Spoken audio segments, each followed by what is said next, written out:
안녕하십니까. 오늘 구약의 흐름 세 번째 시간, 선사시대 구약교회 역사, 제목은 선사시대 거룩한 보편교회 역사라는 제목으로 살피려고 합니다.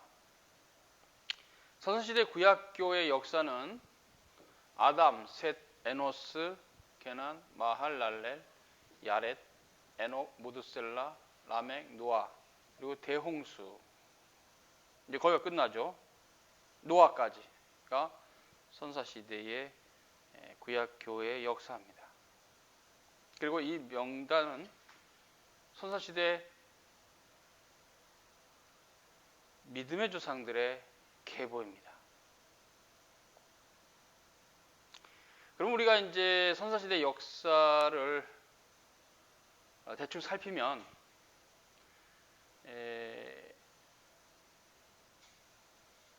아담과 하와가 자손을 퍼뜨렸고 여러 자손들이 퍼져나갔을 겁니다. 그리고 이제 그런 자손들 중에 어느 시점에 가인과 아벨이 태어났고 가인의 시기심으로 아벨이 죽었고 가인은 이제 쫓겨났고 살인자로서, 그리고 이제 아벨 이후에 하나님께서 아담에게 셋을 주셨고, 그래서 아벨이 믿음의 조상이지만 계대를 이어가지 못하는 형태와 관련해서 셋이 태어났습니다. 아벨의 대라 할까요? 그래서 아담과 하와가 셋을 낳고 이제 그 셋이 시작이 되어서 구약의 거룩한 보편교회 역사가 시작이 됩니다.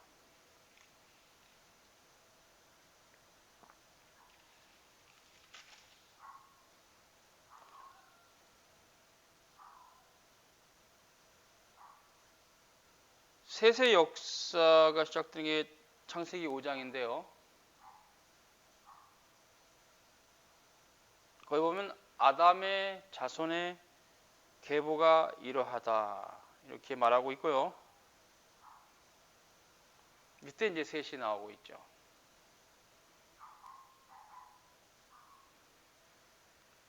그런데 그 전 구절 바로 4장 25절과 26절에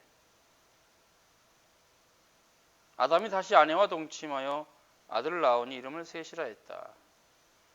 이는 하나님이 내게 가인의 죽인 아벨 대신에 다른 씨를 주셨다. 그죠? 대죠, 대. 아벨의 대신.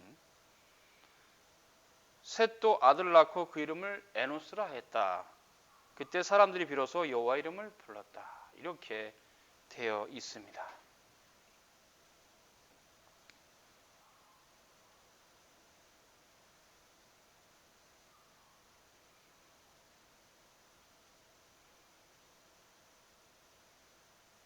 그러니까 이 본문이 우리에게 주는 의미는 뭐냐면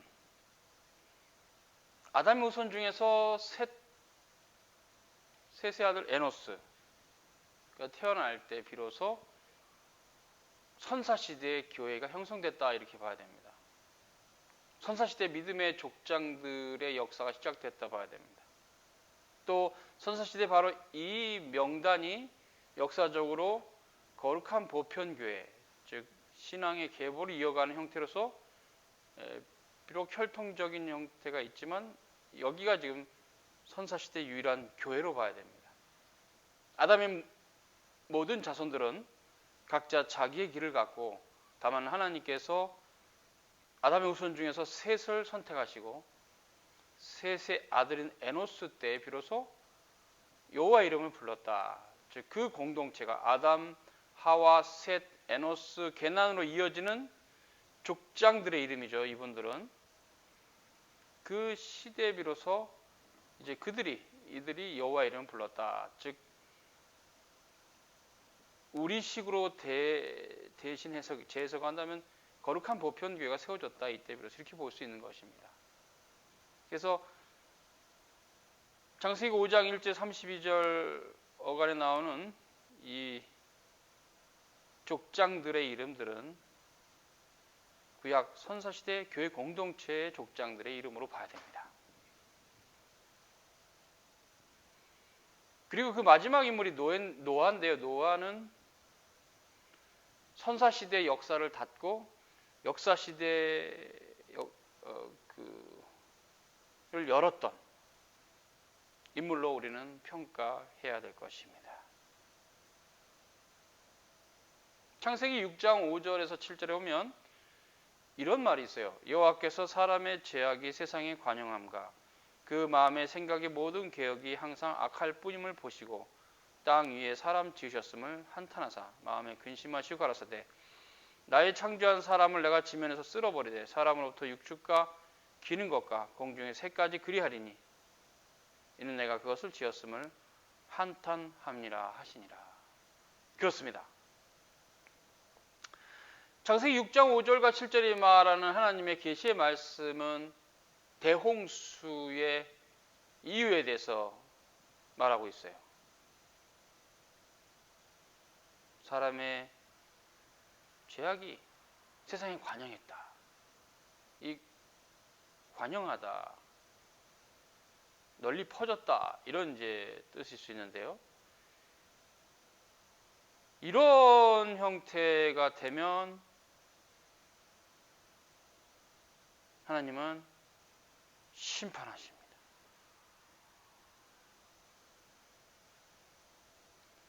이것은 뭐냐면 사람의 죄악이 더 이상은 하나님께서 내비둘 수가 없는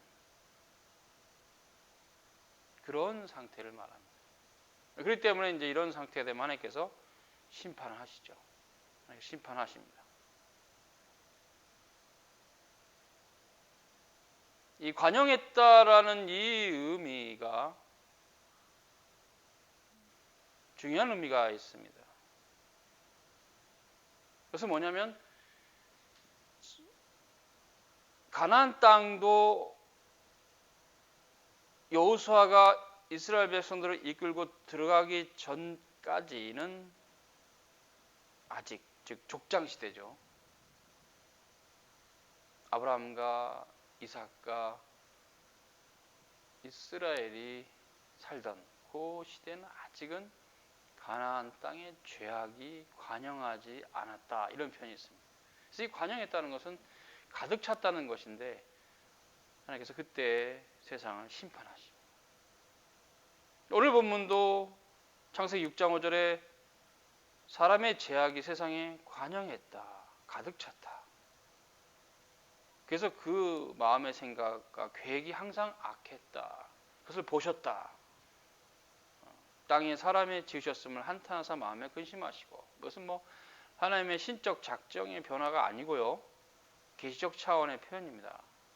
인간과 교통하시는 하나님의 낮아지신 이런 표현이죠. 신인 동용론적 표현이라고도 합니다. 그래서 이제 여호와 하나님께서 온 땅을 심판하시기로 작정하셨다 이렇게 말씀하시고 노아와 그 가족 8식구를 살려주시기로 이제 작정하신 것을 이제 말씀하시죠.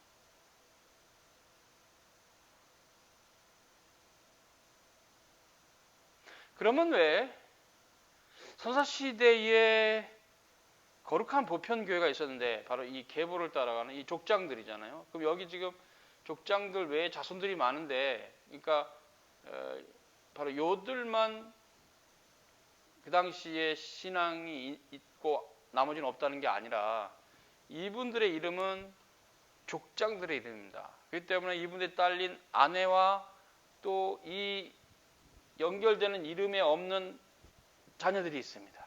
그분들은 선사시대의 신앙의 계보 안에 있어요. 다만 여기 족장들의 이름에 들어가지 않은 참된 신자들이 있었을 겁니다. 근데 왜 노아의 시대에는 그런 신자들이 다 사라지고 노아와 8가족만 남았을까요? 우리는 그것을 오늘 살피려고 합니다.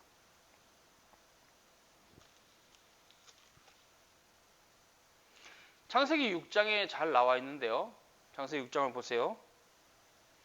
사람이 땅에 번성하기 시작할 때 그들에게서 딸들이 나니 하나님의 아들들이 사람의 딸들의 아름다움 보고 자기들이 좋아하는 모든 자로 아내를 삼은지라.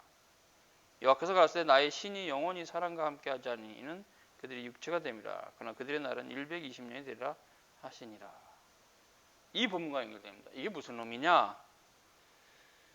이제 사람의 딸들이 있죠. 그것은 이제 성경이 가르치는 바는 말 그대로 세상에 속한 사람입니다. 하나님의 아들들이 또 2절에 기록되어 있는데 그들은 바로 이 계보에 들어있는 믿음의 족장들의 후손들입니다. 그러니까 즉 선사시대의 거룩한 보편계에 속한 자들을 하나님의 아들들이고, 그리고 그 교회에 들지 않은, 즉 이 신앙의 계보에 들어가 있지 않은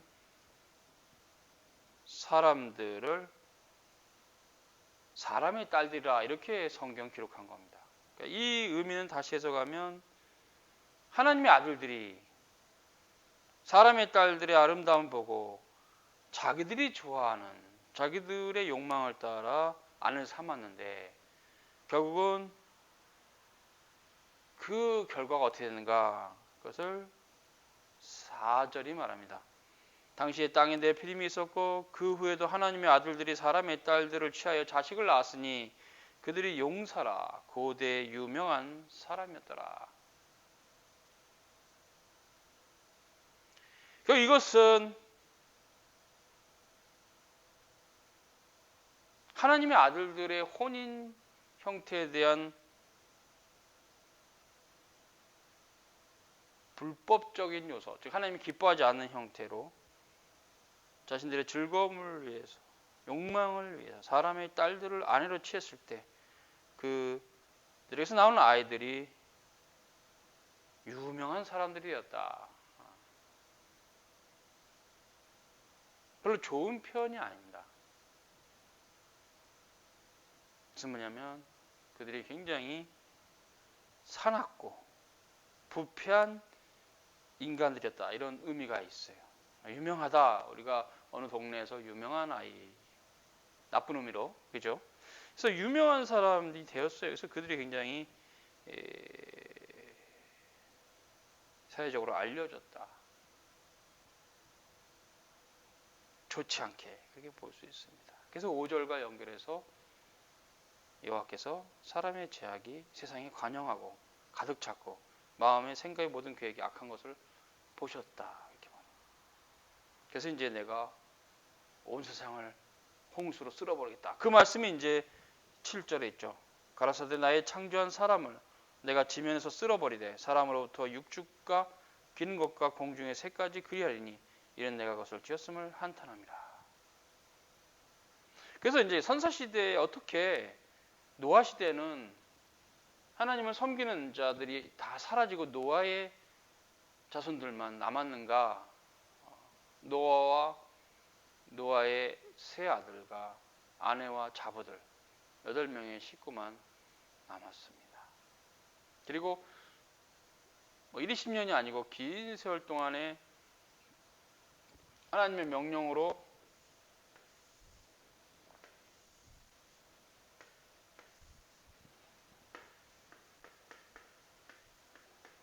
방주를 지었죠. 또 하나님의 명령으로 방주에 동물들을 불러서 암수를 불러서 하나님의 역사 가운데 육지에 있는 동물들, 물고기들이야 홍수가 나도 상관없으니까 내비두고 육지에 있는 육축들을 모아서 다 방주에 드립니다. 그 방주의 문이 닫히고 이제 방주는 비가 와도 살죠. 이 방주는 이제 그리스도를 말하고 예수님께서도 말세에 내가 믿는 자를 볼 수 있겠느냐 말씀하신 대로 그 그리스도를 따르는 자들이 적을 것이다라고 말씀하시는 것이 바로 노아의 시대예요. 그래서 노아의 대홍수 사건은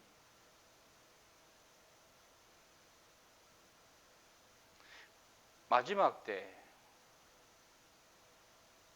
예수 그리스도에서 재림하실 때에 예표와 모형과 그림자 역할을 합니다. 노아 시대의 모습은 그들은 자기들의 힘을 자랑하고 자기들의 능력을 자랑하고 자기들의 부요함을 자랑하며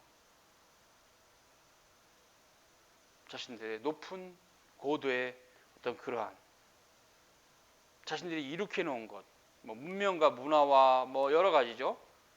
자랑합니다. 우리는 흔히들 세상의 교육의 영향으로 노아 이전의 시대죠. 선사시대죠. 선사시대는 무척 원시적이다라는 표현을 가지고 굉장히 저급한 문명을 이뤘을 거라고 착각합니다. 굉장한 큰 착각입니다. 성경의 가르침을 잘 살펴도 그렇고 또 다른 여러 가지 고대 문헌들을 뒤져보면 대홍수 이전의 문명이 굉장히 높은 문명이었다 그래요. 플라톤은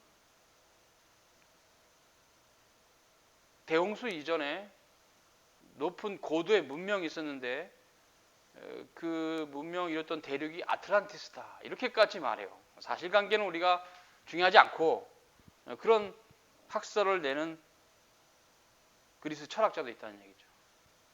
그러니까 대홍수 이전에 인류의 문명이 원시 시대다. 돌도끼 들고 다니면서 뭐 이렇게 육축이나 잡아먹는 시대라고 생각하는 것은 그냥 우리 시대의 그냥 그런 추정일 뿐이고 착각일 수도 있어요.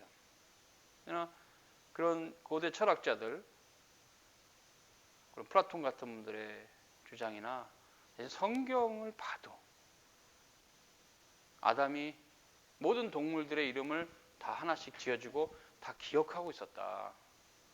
그리고 그분들이 살아가는 시기가 100년은 훌쩍 넘기고 길게는 900년까지도 살았다.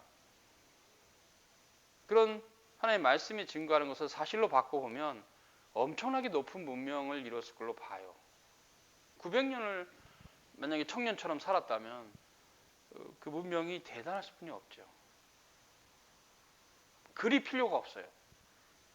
그냥 그대로 900년 동안 산 지식을 축적된 지식을 가르치면 되니까 굳이 문자가 필요하겠어요? 오히려 문자는 노아 홍수 이후에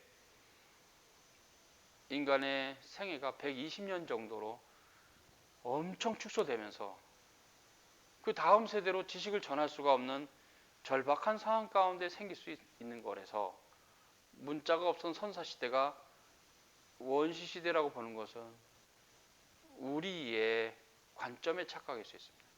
오히려 더 고도의 문명이 있었으나 그들이 하나님이 필요 없다고 생각하고 자기들 멋대로 살았을 때 그 방탕함과 제약이 극에 달했을 것으로 볼 수 있고 우리가 성경으로 추론하면 결국 하나님께서 노아의 가족만 남기고 다 쓸어버린 걸로 볼 수 있어요. 그러면 노아의 가족은 어떤가?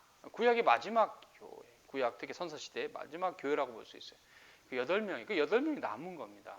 그만큼 그 믿음의 족장들의 계보에 들지 않는 사람의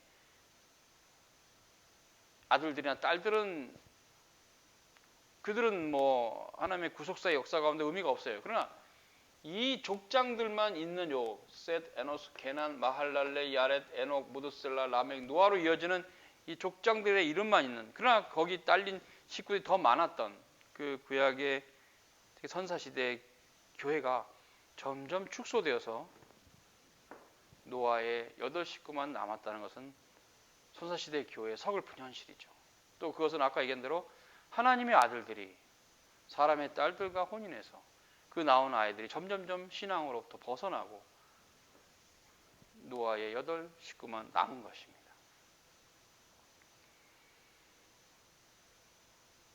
그러므로 방주에 들어간 노아와 그 식구들은 구원받은 택자들의 모임으로서 거룩한 보편교회를, 선사시대에 거룩한 보편교회를 표상합니다. 그래서 우리가 이제 창세기 6장 8절에 보면 이런 말이 있습니다. 노아는 여호와께 은혜를 입었다.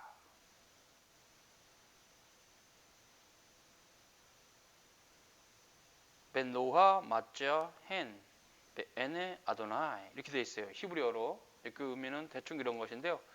노아가 헨 은혜인데 맞자가 얻었다. 베에네 아도나이 여호와의 눈앞에, 여호와 면전에 은혜를 얻었다.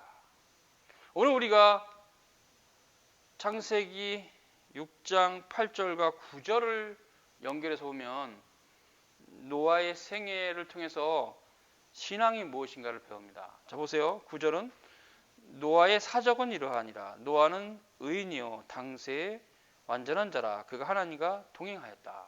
즉 8절이 있으므로 9절이 있다는 구조로 지금 창세기 6장 8절과 9절이 말한다.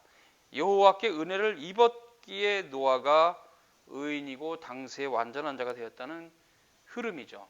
무엇을 말합니까? 하나님의 은혜를 받지 못하면 어느 누구도 스스로 의롭게 되거나 스스로 완전한 자로 갈 수 없어요. 완전한 자가 될 수 없어요. 물론 완전한 자라는 표현도 퍼펙트의 개념이 아닙니다. 이거는 히브리어 원문의 타밈이라 그러는데요. 이 타밈이라고 쓰는 이 개념은 순전한, 순결한, 순수한. 그래서 이것은 영어로는 퓨리티입니다. 히브리어 타밈이라고 되어 있는데 그 본문이 이것은 결코 완전하게 살았다, 죄가 없이 이런 뜻이 아니고요. 타밈 이렇게 되어 있어요. 이쉬 짜디크 타밈. 그러니까 노아는 짜디크는 의롭다는 뜻이고 타밈이 이제 완전한 뜻인데 실은 번역 자체를 완전하다고 했을 뿐 이 어원의 참된 의미는 타밈은 퓨어리티, 순전하고 순수하게 하나님을 섬겼다 이런 뜻입니다. 짜디크는 이제 의라는 말이 맞습니다. 디카이 오시는데 헬라어에 그것은 뭐냐면 그리스도의 의죠. 여호와의 은혜를 받은 의입니다. 자신의 의는 아니에요. 그래서 노아는 바로 그렇게 하나님께 은혜를 입었기에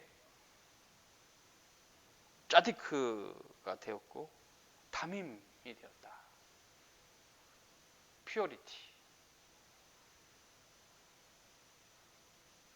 자, 이제 그래서 이 퓨어리티가 이제 사람이 되면 퓨리탄이죠. 퓨리탄. 이걸 청교도라 그러죠. 청교도.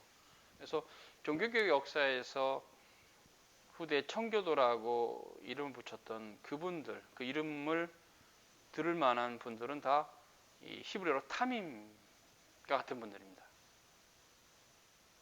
당시의 타밈이다 이런 뜻입니다. 당시의 퓨리탄들은 타밈입니다. 이 타밈이에요. 그래서 한 가지 죄를 안 지고 산다는 개념은 아니고 그래서 완전하다는 개념보다는 순결하다, 순수하다 이게 맞습니다. 타밈은. 그래서 노아는 그렇게 하나님 앞에서 순수하게 여호와 하나님만을 섬기는 신앙을 가지고 있었죠. 그리고 그 세 아들과 함께 하나님의 계명에 순종해서 방주로 들어갑니다. 물론 아내와 자부들과 함께.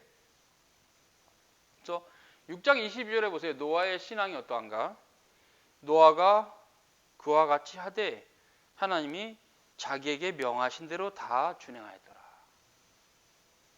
여호와의 계명에 대한 순종의 말씀을 여기서 말하고 있습니다. 노아는 하나님의 명령을 다 행하였다. 그리고 이제 7장에 가면 모두 다 방주로 들어가고 홍수가 들이쳐서 다 멸합니다. 그럼 이 방주의 의미는 뭐냐? 방주는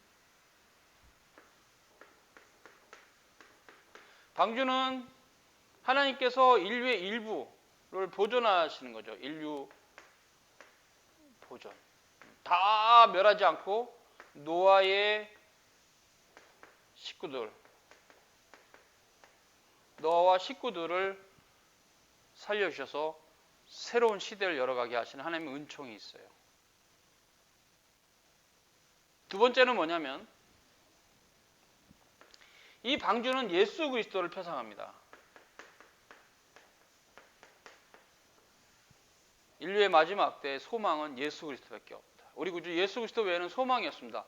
예수 그리스도를 믿음으로만 구원을 받습니다. 우리 구주 예수 그리스도를 따라가는 것이 선사시대에 구원받은 자들, 즉 노아와 그 가족들 방주 안에서처럼 이제 세상의 최종 종말이 올 때는 우리 구주 예수 그리스도를 믿음으로만 구원받는 그 신앙, 예수 그리스도를 따라가는 로마서 1장 17절에 오직 의인은 믿음으로 살리라는 그 말씀만을 붙들고 살아가는 자만이 구원을 받습니다. 예수 그리스도를 믿음으로만 노아의 방주에 올라탈 수 있습니다. 물론 그것은 믿음의 방주고 이제 영원한 하나님 나라를 표상하는 건데, 그래서 노아의 방주는 첫 번째는 새로운 시대를 열어가시는 하나님의 은총이 있어요. 그래서 그것이 이제 다음 장에 보면 자연언약에 대해서 말할 때 나오는데 있고, 그러나 그것은 그럼에도 불구하고 그 안에 하나님의 영원한 계획 가운데 자연언약 안에 담겼던 은혜 언약이 있어요. 예수 그리스도입니다. 예수 그리스도께서 은혜 언약의 실체이시고 머리이시고 그분이 모든 것입니다. 우리는 그분의 백성으로서 살아가는 삶에 너무나 큰 은총에 감사할 수뿐이 없죠. 그래서 오늘은 특별히 선사시대 거룩한 보편교회 역사, 선사시대에도 교회가 있었다. 그 교회는 아담, 하와가 난 자녀 중에서 셋, 그 아들 에노스로 연결되는 그 족장들의 이름만 있는 그 이름들 안에